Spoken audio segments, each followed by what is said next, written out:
రాజుల 2వ గ్రంథము 5వ అధ్యాయము మొదటి వాక్యమును మనము ధ్యానం చేసుకుందాం. సిరియా రాజు సైన్యాధిపతి అయిన నయమాను అనునొకడుండెను. అతని చేత యెహోవాయే సిరియా దేశమునకు జయము కలుగజేసి ఉండెను గనుక అతడు తన యజమానుని దృష్టికి ఘనుడై దయ పొందినవాడాయను. అతడు మహా పరాక్రమశాలి అయి యుండెను.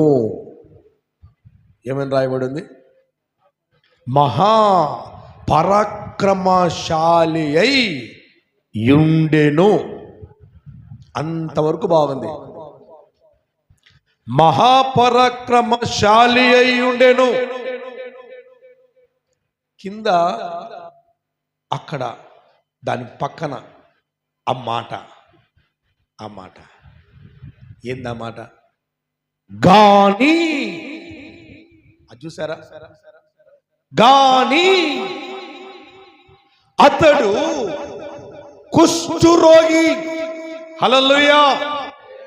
మహాపరాక్రమశాలి, ఘనత పొందినవాడు, పేరు పొందినవాడు, రాజ్యాలను జయించినవాడు, స్వయాన యెహోవాయే దేవుడే అతని చేత యుద్ధమును జరిగించాడు. అంతటి పరాక్రమశాలి. ఇంతవరకు సూపర్. మావాడు గొప్పవాడు, మావాడు బలవంతుడు, మావాడు శూరుడు, మావాడు ధైర్యశాలి, సూపర్. క్వశ్చన్ మార్క్ వేసేసాడు దేవుడు అక్కడ. ఎంత ఉంటే ఏం లాభం? ఏమయ్యా, ఎంత ఉంటే ఏం లాభం? ఊర్లో అడుగు పెట్టంగానే, సైన్యంలో అడుగు పెట్టంగానే అందరూ ఈయనను చూసి భయపడిపోయేవారంట. కారణం ఏంటి? పరాక్రమశాలి. ఎక్కడ అడుగు పెడితే అక్కడ విజయం, ఎక్కడ అడుగు పెడితే అక్కడ గొప్పతనం. ఇశ్రాయేలు ప్రజల మీదకి యుద్ధానికి పోయినప్పుడు ఇశ్రాయేలు ప్రజలతో యుద్ధము చేసి గెలిచిన వాడు ఎవరు లేరు. అయితే మొట్టమొదటిసారిగా ఇశ్రాయేలీయులతో యుద్ధము చేసి ఆ దేశములో నుంచి ఒక బాలికను తీసుకొని వచ్చినటువంటి వ్యక్తి ఈ యొక్క నయమాను. చప్పలు కొట్టి దేవుని మహిమపరచు. హల్లెలూయా. అంతటి పరాక్రమశాలి, అంతటి పేరు మోసిన మహానుభావుడు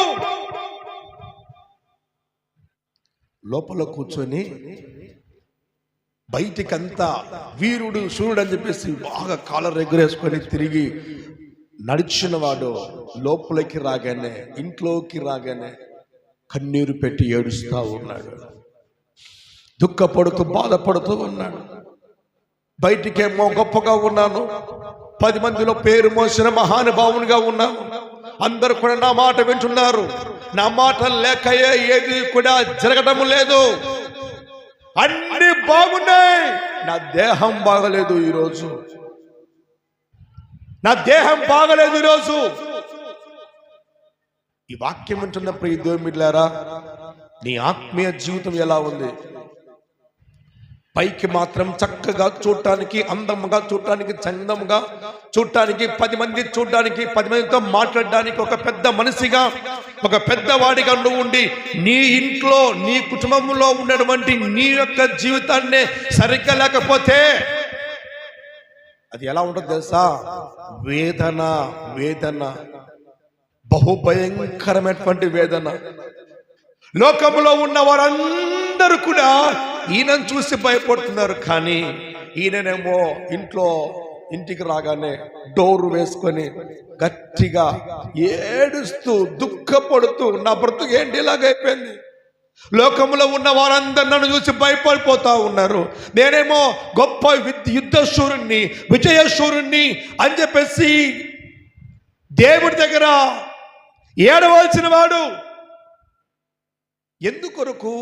దేవుడే అతని చేత యుద్ధము చేయుచుండెను అని రాయబడిందంటే, ఈ యొక్క పాత నిబంధన గ్రంథంలో కొందరు దేవతలు ఉన్నారు. పాత నిబంధన గ్రంథంలో కొందరు దేవతలు ఉన్నారు, దేవుళ్ళు ఉన్నారు, బైబిల్లోనే ఉన్నారు. కొన్ని పేర్లు నేను చెప్తాను. బయలు దేవత, అషూరు దేవి, అస్తేరా దేవి. బయలు దేవత, అషూరు దేవి, అస్తేరా దేవి. తర్వాత రిమ్మోను గుడి. ఈ యొక్క నయమాను వెళ్తున్నటువంటి గుడి పేరు ఏంటంటే రిమ్మోను గుడి. భయంకరమైనటువంటి విగ్రహారాధన. అటువంటి జీవితాన్ని అనుభవిస్తున్నటువంటి వాడు ఎక్కడికి వెళ్ళినా కూడా వీరి యొక్క విజయము, వీరి యొక్క ధైర్యం ఏంటంటే, మా దేవుళ్ళు మాకు యుద్ధంలో గెలిపిస్తున్నారు, మా దేవతలు మాకు యుద్ధాన్ని గెలిపిస్తున్నారు, మేము గెలుస్తున్నాము అనేసి అనుకుంటున్నారు. కానీ అక్కడ కొలికి చివరి మాట ఏంటంటే, మొదటి వాక్యంలో అక్కడ రాయబడిన మాట ఏంటంటే, అతన్ని చేత యెహోవా సిరియా దేశమునకు జయము కలుగజేసి ఉండెను. హల్లెలూయా. ఈ సిరియా దేశములో ఉన్నటువంటి ఈ దేవతలకు, ఈ దేవుళ్లకు అందరికీ తెలుసు దేవుడే వారి చేత యుద్ధాన్ని జరిగిస్తున్నాడు అని. ఈయన ఎంత గొప్పవాడంటే, ఈ యొక్క నయమాను ఎంత గొప్పవాడంటే, స్వయాన యేసు ప్రభు వారే ఈయన గురించి ఒక దగ్గర మాట్లాడతాడు. లూకాసు వార్త తీద్దాం ఒకసారి. మారిన దేహం, మొదటి మాట మారిన దేహం. లూకాసు వార్త 4వ అధ్యాయము 27వ వాక్యం ధ్యానించండి. మరియు ప్రవక్త అయిన ఎలీషా కాలంలో సిరియా దేశంలో ఎందరో కుష్ఠరోగులు ఉన్నారు. కుష్ఠరోగులను ఎంతమంది చూశారు? చేతులు ఎత్తండి. కుష్ఠరోగులను చూసిన వాళ్ళు ఎంతమంది? వాళ్ళు ఎలా ఉంటారు? ఎవరైనా చూపిస్తారా? ఒక చిన్న బండి, ఆ బండి మీద కూర్చొని ఆ చేతులకంత కట్లు కట్టుకొని మరొకరు బండి మీద తోసుకుంటూ, ఒక చెప్పు చేతిలో ఉంటుంది, ఆ చెప్పు ఇట్లా అంటుకుంటూ కాలిలాగంటూ తోస్తూ పోతూ ఉంటే అలాగ వెళ్తూ ఉంటారు. కొంతమంది పాటలు పాడుతూ వెళ్తుంటారు, కొంతమంది భిక్షాటన చేస్తూ ఉంటారు, కొంతమంది ఆ చేతులకు. ఎటువంటి పరిస్థితి అయ్యా? చూడటానికి అందముగా ఉంటారా? ఒళ్ళంత గాయాలే, ఒళ్ళంత పుండ్లే. ఇవి దేని వల్ల అయినటువంటి గాయాలు? బైబిల్ గ్రంథంలో దీని గురించి ఒక మాట తెరవండి. యెషయా గ్రంథం 1వ అధ్యాయము 6వ వాక్యంలో ధ్యానించండి.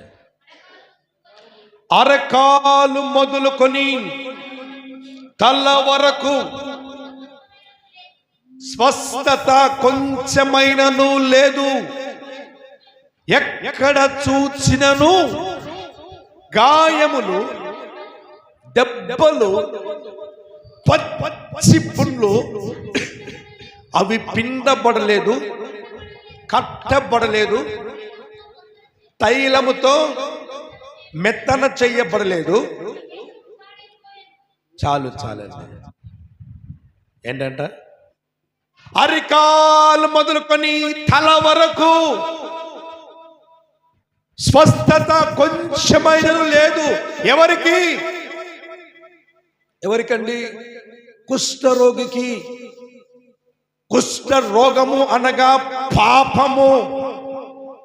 పాత నిబంధన గ్రంథములో కుష్ఠ రోగము చేత బాధపడుతున్నవాడు ఎక్కడ నిలబడాలి, ఎక్కడ నిల్చోవాలి, ఎక్కడ బ్రతకాలి అంటే నోటి మీద ఒక చెయ్యి పెట్టుకొని మరొక్క చెయ్యిని ఈ విధంగా ఊపుతూ, అయ్యో నేను కుష్ఠరోగిని, నేను పాపము చేసి ఉన్నాను, నేను కుష్ఠరోగిని, నేను పాపిని, నేను పాపిని, అపవిత్రులను అపవిత్రులను అపవిత్రులను, నా దేహమంతా కూడా అపవిత్రమైపోయింది, నేను అపవిత్రులను అని 1కి 10 సార్లు గట్టి గట్టిగా కేకలు వేసుకుంటూ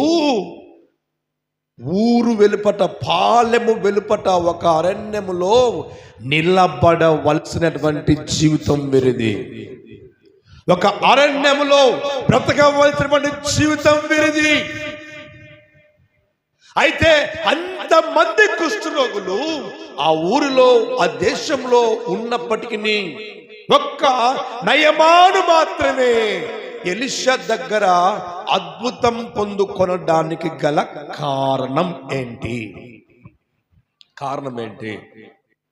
అంత గొప్ప పరాక్రమశాలి అయినప్పటికీ ఇంత చిన్న పిల్ల పిలిచిన కూడా పలికేటంత విధేయత గలవాడు. చప్పలు కొట్టి దేవుని మహిమపరచు. హల్లెలూయా. నయమానులో ఉన్నటువంటి గొప్పతనం ఏంటంటే, దేవుడు అతన్ని అంత స్వస్థపరచడానికి గల కారణం ఏంటంటే, పసిపిల్లల దేహాన్ని అతనికి అనుగ్రహించడానికి గల కారణం ఏంటంటే,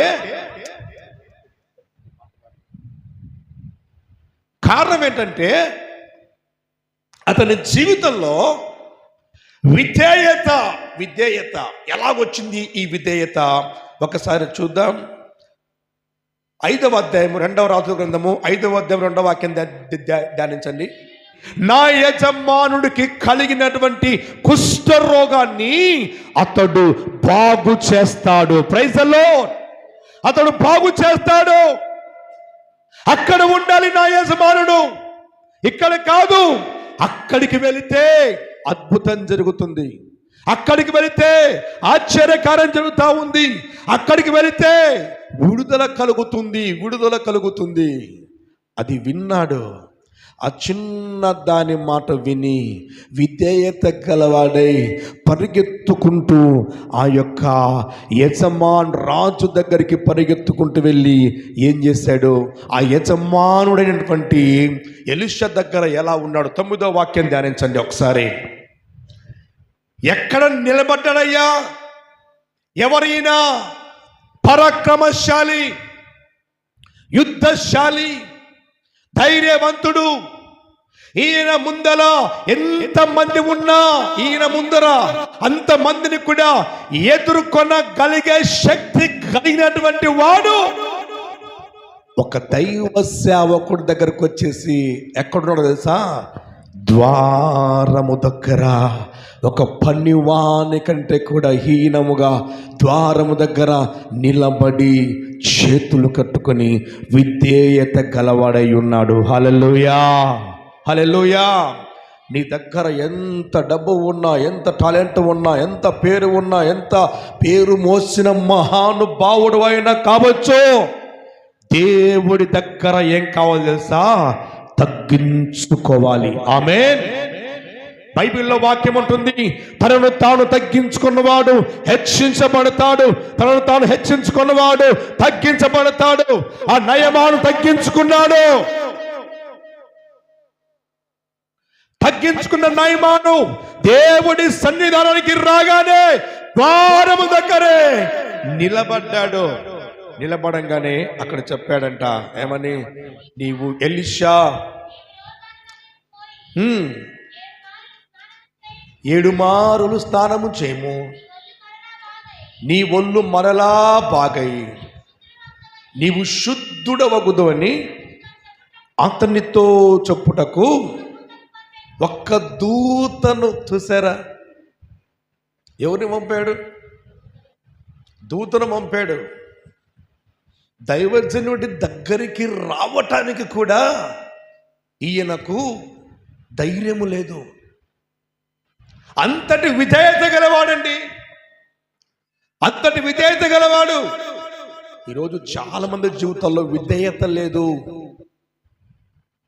విధేయత లేని వారి దగ్గరికి దేవుడు రాడు. విధేయత లేని వారి దగ్గర దేవుడు ఉండడు. విధేయత అంటే ఏంటి? దేవునికి లోబడే మనస్సు, దేవునికి లోబడే ఆత్మ, దేవుడి సన్నిధిని ప్రేమించే ఆత్మ, దేవుడి సన్నిధిని లోబడి దేవుడి సన్నిధికి వచ్చుటకు వేగిరమే సిద్ధపడి వచ్చే మనస్సు. బైబిల్లో వాక్యం ఉంటుంది.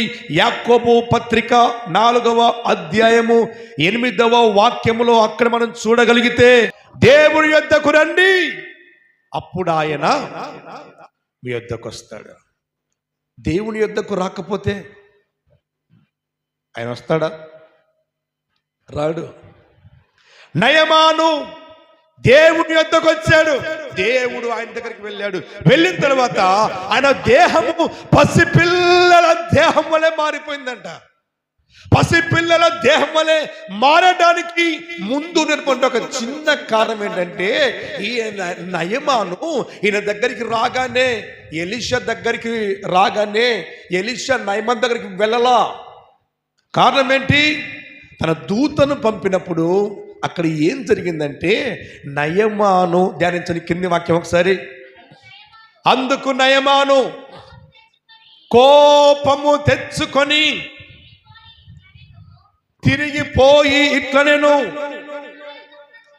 అతడు నా యొద్దకు వచ్చి నిలచి తన దేవుడైన యెహోవా నామమును బట్టి తన చేయి రోగముగా ఉన్న స్థలము మీద ఆడించి కుష్ఠరోగమును మాన్పునని నేను అనుకొంటిని. దమస్కు చూసారా? ఈయన గర్వం తర్వాత చూడండి. దేహం మారాలంటే కొన్ని విడిచిపెట్టాలి. దేహం మారాలంటే ఇంత విధేయత గలవాడు ఒక్కసారి ఆ దైవజనుడు రాకపోయేసరికి ఎవరి మీద కోపడుతున్నాడు? దైవ సేవకుడి మీద కోపడుతున్నాడు. ఎవరు రాకపోయేసరికి దూతను పంపి, ఇదిగో అక్కడికి వెళ్ళి యోర్దాను నదిలో 7 సార్లంట మునుగు, నీకు బాగవుతుందంట, వెళ్ళిపో అని చెప్పంగానే కోపం తెచ్చుకొని తిరిగి వెళ్ళి నా దగ్గరకు వచ్చి ఏదైనా గుడ్డ తీసుకొని నా గాయాలు తుడిస్తే బాగైపోతుందేమో అనుకున్నాను. కానీ మా సిరియా దేశములో ఉన్నటువంటి, చదవండి, దమస్కు నదులైన మహానాయిము, అబానాయిము, ఇశ్రాయేలు దేశములోని నదులన్నిటికంటే శ్రేష్టమైనవి కావా? వాటిలో స్నానము చేసి శుద్ధి నొందలేదా అని అనుకొని రౌద్రుడై, చూసారా? కోపము వేరు, రౌద్రం వేరు. రౌద్రము అంటే చచ్చెంత కోపము, చంపెంత కోపము. కోపం అంటే మామూలుగానే కోప్పడి వెళ్ళిపోవడం. రౌద్రం అంటే చంపెంత కోపం. ఒక మనిషిలో ఎన్ని రకాల కోపాలు ఉంటాయంటే 2 రకాల కోపాలు. ఒక కోపం ఏంటంటే, కోపంలో ఏది అంటాడో తర్వాత అర్థం కాదు, అర్థం చేసుకొని బాధపడి పశ్చాత్తాపడతాడు. రౌద్రం అంటే చంపెంత కోపం అన్నమాట. మనిషిని చంపెంత కోపం. రౌద్రుడై అక్కడి నుంచి పోతూ ఉన్నప్పుడు అక్కడ మరలా ఒక చిన్న పనివాడు వచ్చేసి ఒక మాట చెబుతున్నాడు. ఏమని? నా యజమానుడా, నా ఏలినవాడా, ఇదిగో ఆయన వచ్చి ఒకవేళ ఏదైనా చెయ్యి అంటే నువ్వు చేయకపోదువా? చేస్తావు కదా. యేసు ప్రభు దగ్గరికి ఇలాగే ఒక సహోదరి వచ్చి దేవుడి దగ్గరికి వచ్చి ఒక మాట్లాడుతుందంట.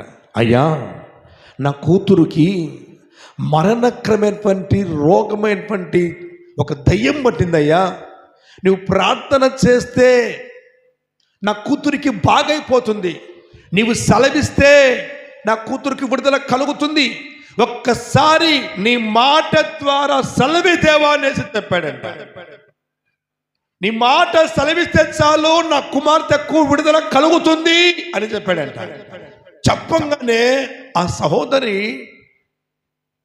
ఆ మాట చెప్పంగానే యేసయ్య ఏమన్నాడు, ఈ మాటలు అలాగే ఉంచుకొని ఈ వాక్యం తీయండి ఒకసారి. మత్తయి సువార్త 15వ అధ్యాయము 22 వాక్యం ధ్యానించండి. నాకు సహాయం చేయ అంటా ఉంటే యేసు ప్రభువారు ఆమెను అన్న ఒక్క మాట ఏమన్నాడంటే, యజమానుడు తినుచున్నటువంటి రొట్టె ముక్కను తీసి కుక్క పిల్లలకు వేయము కదా అన్నాడు. ఇదే మాట ఒకసారి నయమానును యేసయ్య అనింటే ఏం జరిగేది ఒకసారి ఆలోచించండి. ఏం జరిగేదో ఆలోచించండి ఒకసారి. అంత రౌద్రుడైపోయి ఎలీషా దగ్గరికి రానందుకైనా, ఎందుకు రౌద్రుడైపోయాడయ్యా? కనీసము లోపల నుంచి బయటకు రాలేదే పాస్రయ్యా.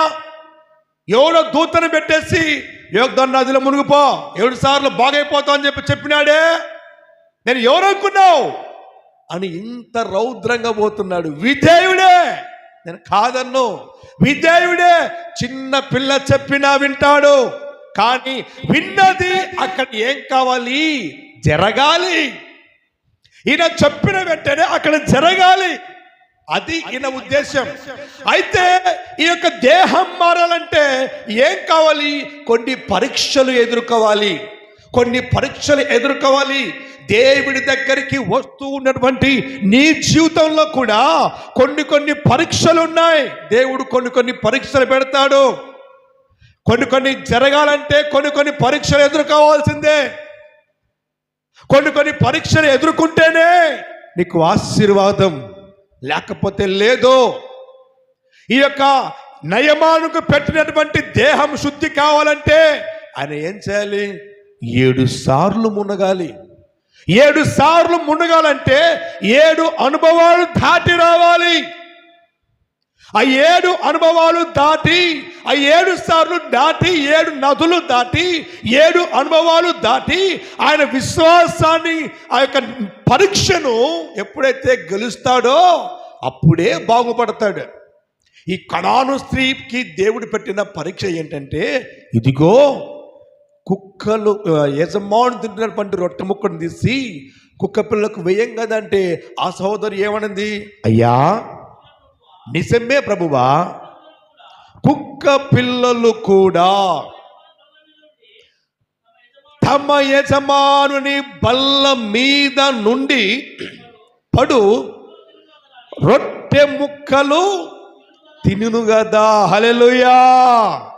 రొట్టె ముక్కలు తినేటి ఏంటివి? కుక్క పిల్లలే కదయ్యా. ఈ మాట జాగ్రత్తగా మనం ఆలోచిస్తే ఈమె యేసు ప్రభు వారికి కౌంటర్ ఇచ్చిందంటరా.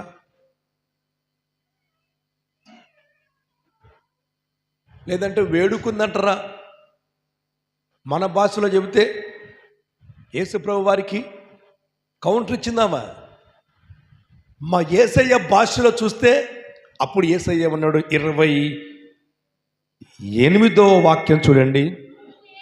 అందుకు యేసు, అమ్మా నీ విశ్వాసము గొప్పది, నీవు కోరినట్టే నీకు అవును గాక అని చెప్పెను. హల్లెలూయా, హల్లెలూయా.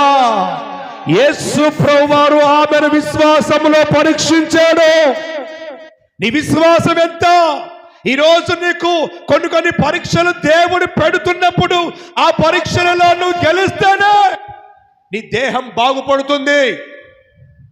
నయమాను ఆ యొక్క ఎలీషా పెట్టినటువంటి ఆ పరీక్ష ఏంటంటే, బయటికి రాకముందుకే ఒక దూతను పెట్టి నువ్వు బాగైపోతావు అనగానే కోపపడ్డాడు, రౌద్రుడయ్యాడు.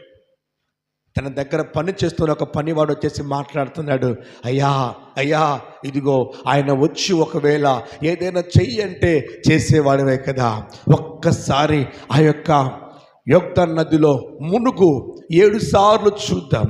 మొదటిసారి మునిగాడు, చేతులు పైకెత్తాడు, నా దేహం బాగయిందా?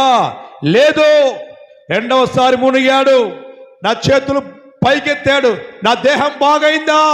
లేదు. మూడోసారి మునిగాడు, నాలుగోసారి మునిగాడు, ఐదోసారి మునిగాడు, ఆరోసారి మునిగాడు, ఏడవసారి మునిగి ఒక్కసారి చేతులు పైకెత్తంగానే పసి పిల్లల దేహం, హల్లెలూయా, పసి పిల్లల దేహం. నీ జీవితంలో 7 అనుభవాలు నీ జీవితంలో ఉండాలి. 7 అనే సంఖ్య బైబిల్లో ఎంతో విలువైన సంఖ్య. 7 అనే సంఖ్య దేవుడికి ఇష్టమైన సంఖ్య. ఆ సంఖ్య హిందువులకు నచ్చని సంఖ్య, ఆ సంఖ్య ముస్లింలకు నచ్చని సంఖ్య. మీరు కాబట్టి మీరు అడగండి, హిందువుల దగ్గరికి వెళ్ళి ఇదిగో ఏదైనా ఒక బేరం చేయండి, నేను 700 ఇస్తానని చెప్పిస్తానండి. వాళ్ళు ఏమంటారు, ఏడ్చుకుంటే ఎందుకయ్యా 700, 650 అయినా ఇవి అంటాడు, 800 అని ఇవి అంటాడు, కానీ 7 అనే సంఖ్యను వాడు ఒప్పుకోడు. ముస్లిం దగ్గరికి వెళ్ళి అడగండి, 700 రూపాయలు ఇస్తానని చెప్పి అనండి, నాకు వద్దు అంటాడు అతను. ఏడ్చుకుంటా ఏంది? మరి క్రైస్తవుల వరకు వచ్చేసరికి 7 అనే సంఖ్య ఎందుకు దేవుడు ఇష్టపడ్డాడంటే, 7 అనే సంఖ్యలో ప్రారంభం ఉన్నది, 7 అనే సంఖ్యలో ముగింపు ఉన్నది. Praise the Lord. సృష్టి ప్రారంభానికి 7 రోజులు.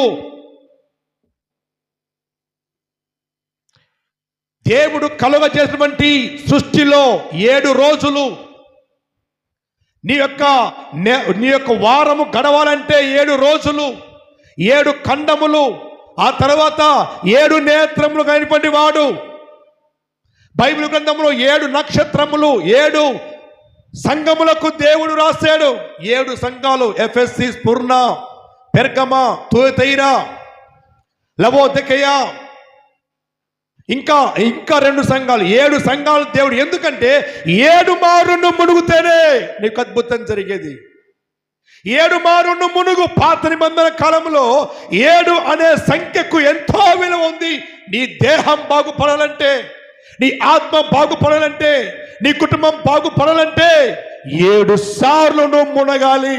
దానికే యోవేలు గ్రంథము 2వ అధ్యాయము 12వ వాక్యంలో ఒక చక్కని మాట రాయబడి ఉంది. యోవేలు గ్రంథము 2వ అధ్యాయము 12వ వాక్యములో, ఇప్పుడైనను మీరు ఉపవాసముండి కన్నీళ్లు విడుచుచు దుఃఖించుచు మనపూర్వకముగా తిరిగి నా యొద్దకు రండి. దేవుడు పిలుస్తున్నాడు. ఇప్పుడైనను ఉపవాసముండి ప్రతిష్ఠ దినమును ప్రతిష్ఠించి దుఃఖించుచు నా యొద్దకు రండి, నేను మీ యొద్దకు వస్తాను. నయమాను దేవుడి దగ్గరకు వచ్చాడు. తన స్థాయిని మర్చిపోయాడు, తను ఏం చేస్తున్నాడో మర్చిపోయాడు, తన ఉద్యోగాన్ని మర్చిపోయాడు.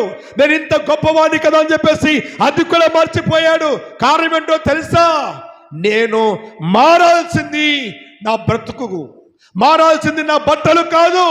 రోజు బట్టలు వేసుకొని, మంచి మంచి బట్టలు వేసుకొని ప్రజల మధ్యకు నేను వెళ్తున్నాను, కానీ దేహములో ఏముందో తెలుసా? కుష్టు రోగం ఉన్నది. ఈరోజు నీ బట్టలు మారినంత మాత్రాన నీ బ్రతుకు మారదు. మారవలసింది పేరు కాదు. చాలా మంది కూడా పేర్లు మార్చుకొని, మేము బాప్తిసం తీసుకున్నామండి, మేము బాప్తిసం తీసుకున్నాం, మా పేరు మారింది, మా యొక్క బ్రతుకు మారింది. ఈ మధ్యకాలంలో ఎక్కడికి వెళ్ళినా కూడా కొంతమంది సువార్త ప్రకటిస్తూ ఉన్నప్పుడు వారిని అడుగుతూ ఉంటారు, ఏమన్నా తెలుసా, ఇదిగో మీకు బీసీసీ సర్టిఫికెట్ ఉందా, మీరు ఎస్సీ కదా, మీరు క్రిస్టియన్స్ కదా, మీరు అది కదా ఇది కదా అంటున్నారు. ఒక మాట చెబుతానండి, యేసు ప్రభుని తన సొంత రక్షకుడిగా అంగీకరించేటువంటి వాడికి కులము మారదు. హల్లెలూయా. మతము మారదు, కులము మారదు, మతము మారదు, భాష మారదు, వేషధారణ మారదు, ఏది కూడా మారదు. నువ్వు ఏ కులంలో ఉన్నావో అదే కులంలో ఉండవచ్చు, ఏ మతంలో ఉన్నావో అదే మతంలో ఉండవచ్చు. కానీ నువ్వు మార్చుకోవాల్సింది ఏంటో తెలుసా? నీ మనస్సు మార్చుకోవాలి, నీ హృదయాన్ని మార్చుకోవాలి, నీ జీవితాన్ని మార్చుకోవాలి. అది మారవలసింది పేరు కాదు, మారవలసింది కులము కాదు, మారవలసింది మతము కాదు. క్రైస్తవ్యము అనేది ఒక మతము కాదు. యేసు ప్రభు చెప్పింది ఏంటో తెలుసా? యేసు నేను మార్గం అన్నాడు. పరలోకానికి మార్గమైన నేనే మార్గము, నేనే సత్యము, నేనే జీవము, నా ద్వారా తప్ప ఎవడును తండ్రి యొద్దకు రాడు అన్నాడు దేవుడు. దేవుని యొద్దకు వచ్చినటువంటి వానికి మతము మారదు. క్రైస్తవ్యము అనేది మతము కాదు, క్రైస్తవము అనేది మార్గము, పరలోకానికి మార్గము. హల్లెలూయా. శత్రు మారినంత మాత్రాన నువ్వు క్రైస్తవుడు కాదు. నువ్వు మార్చుకోవాల్సింది బ్రతుకు మార్చుకోవాలి. మునుపు త్రాగుబోతూ, ఇప్పుడు త్రాగుబోతోని కాను, మంచివాడను. మునుపు వ్యభిచారివి, ఇప్పుడు వ్యభిచారిని కాను, నా జీవితం మారింది. మునుపు మోసగాడిని, ఇప్పుడు నేను మోసగాడిని కాదు, నా జీవితం మారింది. మునుపు ఒక పాపిని, అయితే ఇప్పుడు నేను పాపిని కాదు, పరిశుద్ధుడిగా మార్చబడ్డాను. అంతేకాని క్రీస్తులోనికి వచ్చిన తర్వాత నేను ఇదిగో మేము క్రైస్తవులము, మాకంటూ ఒక ప్రత్యేకంగా ఒక మతం ఉంది, మాది క్రైస్తవ మతము అని ఎవరైనా ఇట్లా మాటలు చెప్తగినా ఎవరు కూడా వారికి మత పిచ్చి ఉంది, కుల పిచ్చి ఉంది, కాబట్టి వారు ఈ మాటలు చెబుతున్నారని చెప్పేసి మీరు గ్రహించాలి. క్రైస్తవము అన్నది మార్గము. హల్లెలూయా. పరలోకానికి మార్గము. ఈ యొక్క నయమాను అంటున్నాడు, తన జీవితాన్ని మార్చుకొని అతడు పసిపిల్లల దేహాన్ని ధరించిన తర్వాత ఆయన ఏమేవాడు తెలుసా?